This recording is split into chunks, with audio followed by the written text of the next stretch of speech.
Bet kągi mes iš tiesų žinome apie Marsą?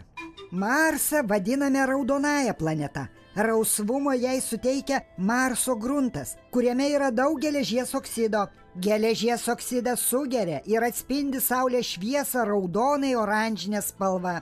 Ką dar galime pasakyti apie Marsą?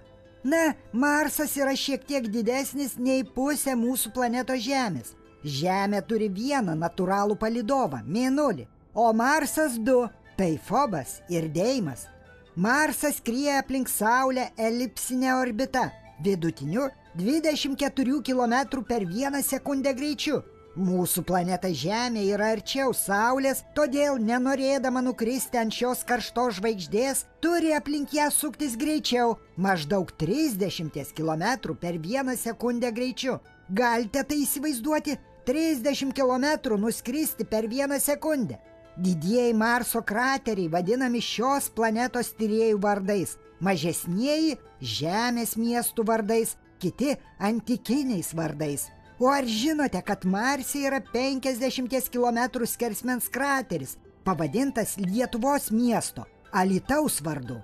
1979 metais šį vardą krateriui suteikė Tarptautinė astronomų sąjunga.